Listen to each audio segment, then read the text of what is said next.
He lets Genovese take the title of boss of the family. Two masked men ran into the barbershop and shot at Anastasia. And that led to the bullet grazing the side of his head and skimming his ear away from the United States. But did he listen? Absolutely not.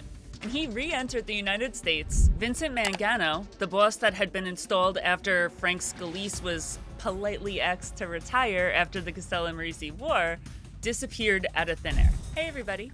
Welcome back to my channel. Thanks so much for tuning in.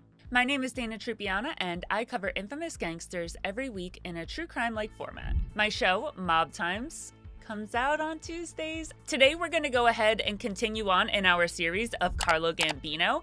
So let's go ahead and get into that, shall we? So now it's 1931. We are just coming out of the war, and the five families as we know it are starting to piece themselves together. These are some of the companies that I've found throughout my research that have been associated with Gambino. He's owned them, or most of them he's owned. Those companies include Carroll Paper, Carroll Papka Products Corp., Tastewell Foods Incorporated, SGS Associates, and then the last one that I found was Valentino Restaurant. Physically, Carlo himself was very far from what you would expect your typical mafioso to look like. When Joe Bonanno talked about Carlo Gambino in his book, he described him as a squirrel of a man, a servile and cringing individual. Gambino would catch his first and only charge that would ever stick to him in 1937. He was convicted of tax evasion, and that was in connection to bootlegging that he's doing at the time. I know that we already did an intro to Gambino on part 1. I didn't look at this FBI file paperwork until I made this episode, so I just want to re-review. This is what the FBI says about him. The FBI says that Gambino entered the United States on December 23rd, 1921 at Norfolk, Virginia. He was granted a pre-examiner's hearing at the U.S. Consulate in Montreal in Canada, and he was refused entry and refused a visa on July 29th, 1935. And he was ordered away from the United States. But did he listen? Absolutely not. And he re-entered the United States. At that port of entry, he was given another pre-examiner's hearing, and at that point, he was granted entry into the United States. Gambino never received a visa. He did have an alien registration number, but he was illegal here the entire time he lived here. He was living at 664 East 182nd Street in the Bronx, and he was working as a butcher while he was living there. But they had moved to 1692 83rd Street in Brooklyn by the time his daughter, Felicia, was born on September 22nd, 1927. The family would later move into the home that they would spend the rest of their lives at 2230 Ocean Parkway in Brooklyn, New York. And that's the location that had belonged to Carlo's uncle, Giuseppe Castellano, which is the uncle that had initially brought him into the mafia. And this is why I wanted to repeat everything, because I'm pretty sure when I did that first episode, I said I didn't know the name of his uncle. He worked at 401 Flushing Avenue in Brooklyn for Martin Woodworking Corporation. He bought and operated a restaurant with his brother named Valentino Restaurant. His sister Frances DeMaio and brother Anthony were both living back in Palermo at the same address as the parents. His brother Paul, aka Don Paolo, and his other brother Joseph, aka Giuseppe Peppino Gambino, so obviously his younger brother, were living in New York and doing business with him. They were both very active in the mafia. His sister Josephine Gambino Giamana, or Giuseppina, were living in New York somewhere as well. I would say that overall, there's 2 years that stick out in Gambino's history as just like really, really big years in his life. The 2 biggest years that I've seen for him are 1951 and 1957. So let's go through 1951 and all the crazy shit that goes on in that year, and then we'll go over 1957 in a few minutes. Another huge thing that happens for Gambino in that year, 1951, is a gigantic power shift in his favor. Vincent Mangano, the boss that had been installed after Frank Scalise was politely asked to retire after the Castellammarese War, disappeared out of thin air. At the time that Mangano went missing, Anastasia was the underboss of the family, and Mangano had a lot of problems with Anastasia. But the biggest beef that Mangano had with Anastasia was how close to Luciano he was. Carlo Gambino's criminal operations were vast. He was really big into racketeering, extortion, loan sharking, illegal gambling.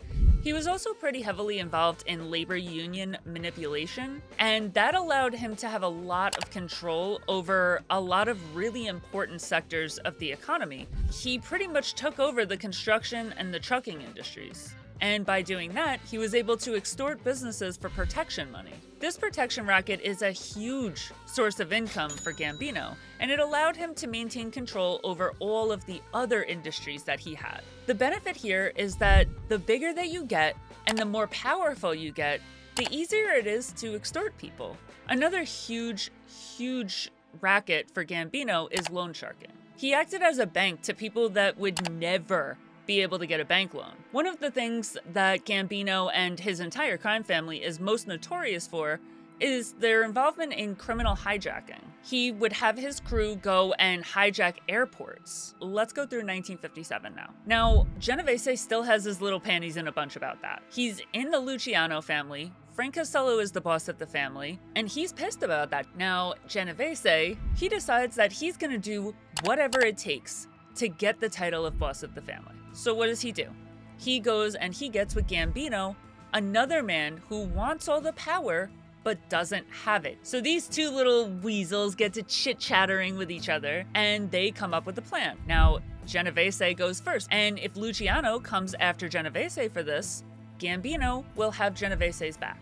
Then, when Genovese is already boss, he'll work together with Gambino and make sure that Gambino is able to take the position of boss of his family, and they'll stick together there too. So Genovese turns around and he grabs Vincent the Chin Gigante and he gives him a very important job. And Genovese knows that Gigante will ride for him, like that boy will take a bullet for him. But the one thing that Genovese did not bank on was Gigante being a terrible shot. Gigante takes on this huge task of taking out the boss of the family.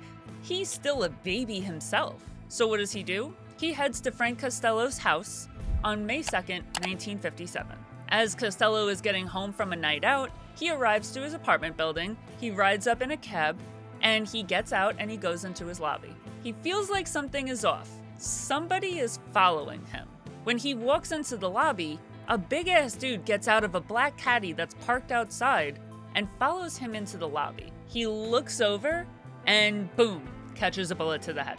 And he locks eyes with none other than Vincent the Chin Gigante, who had just shot him in the head.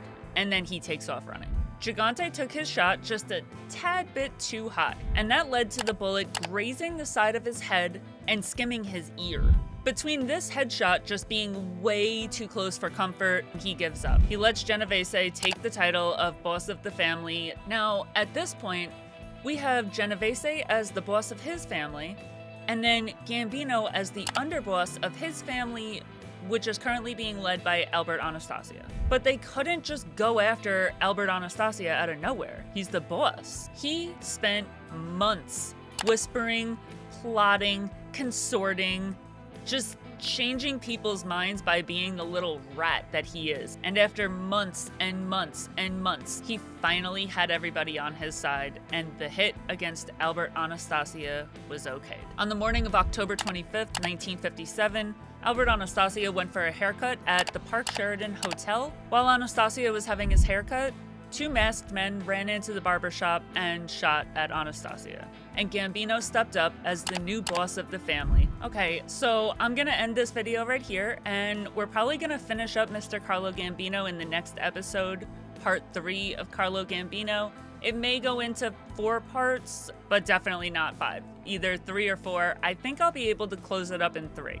But now that we've gotten Carlo Gambino to the point that he's the boss of the family, this is a perfect place to end. Thank you so much for watching. Join me next week as I finish this gangster up and we'll move on to the next. Let me know in the comments who you want to see me feature next week, because honestly, I really haven't made my mind up yet. And I'll see you next week. Bye.